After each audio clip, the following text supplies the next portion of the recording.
రోజు కంప్లీట్గా జరుగుతున్నది డైవర్షన్ పాలిటిక్స్. పొంగులేటి శ్రీనివాసరెడ్డి కొడుకుని తీసుకుపోయి పొంగులేటి శ్రీనివాసరెడ్డిని తీసుకుపోయి దావోస్లో అగ్రిమెంట్ చేసుకోనికి రియల్ ఎస్టేట్ దందా చేయడానికి 15 రోజుల నుంచి వెళ్ళి వాళ్ళు దావోస్లో తిరుగుతుర్రు.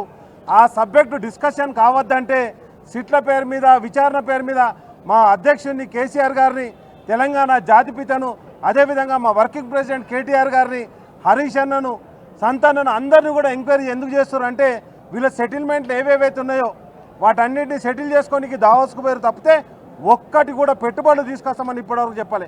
ఏ ముఖ్యమంత్రి అన్నా 15 రోజులు తెలంగాణ లేకుండా పోయిండా? 700 రోజుల పాలన అయితే 300 రోజులు ఈ రాష్ట్రంలోనే ఉన్నాడు. ఆయన 50 సార్లు ఢిల్లీకి తిరుగుతాడు, తర్వాత సింగపూర్ పోతాడు. ఒక మంత్రి గారి బిడ్డ ఏమని చెప్పింది, కొండ సురేఖ బిడ్డ, మేము ఒక ఫైల్ క్లియర్ చేస్తుంటే జపాన్కు తెప్పించుకున్నాడు. ఈరోజు పొంగులేటి శ్రీనివాసరెడ్డి కొడుకును దావోస్ పట్టుకపోయిండు. ప్రతి ఒక్కరిని పిలుచుకపోవడం, సెటిల్మెంట్లు చేయడం.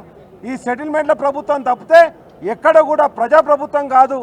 ఎవరైతే ఈ తెలంగాణ రాష్ట్రాన్ని సాధించిండో, త్యాగాల ఫలితంగా తెలంగాణ వచ్చిందో ఆయనను వేధించడం ద్వారా ఆయన కీర్తిని తగ్గిస్తామని ప్రయత్నం చేయడం జరుగుతుంది. ఇదంతా కూడా ప్రజలు గమనిస్తున్నారు. మీరు చేసిన అభివృద్ధి లేదు, ఒక్క ఇటుక పెట్టలే. ఫ్యూచర్ సిటీ అన్నావు, 4th సిటీ అన్నావు, కొడంగల్ లిఫ్ట్ ఇరిగేషన్ అన్నావు, మీ మామ పేరు మీద జయపాల్ రెడ్డి పేరు మీద ఇంకో ప్రాజెక్ట్ అనౌన్స్ చేసినావు. ఒక్క ప్రాజెక్టు, ఒక బస్తా సిమెంట్ కొనలే, ఒక కిట్క పెట్టలే. కానీ ఈరోజు ఏం చేస్తున్నావు? టాపిక్ డైవర్షన్ చేస్తున్నావు. ఆర్ఆర్ ట్యాక్స్ నడుస్తుంది మొత్తం కూడా గ్రామాలలో ఎక్కడ చూసినా కానీ రియల్ ఎస్టేట్ పడకేసింది.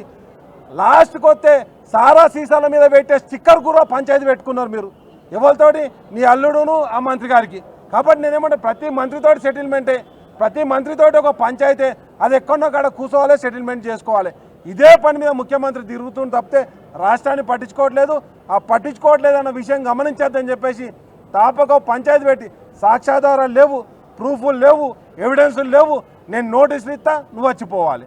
అదేవిధంగా ఎవరెవరైతే అధికారులు ఆల్రెడీ మా వర్కింగ్ ప్రెసిడెంట్ రామన్న స్పష్టంగా చెప్పడం జరిగింది.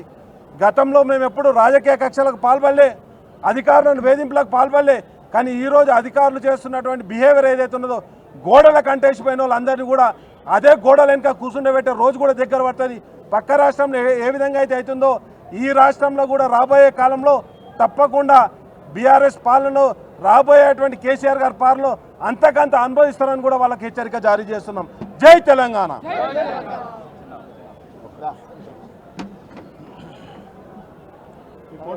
ఈరోజు వాస్తవానికి రాష్ట్రంలో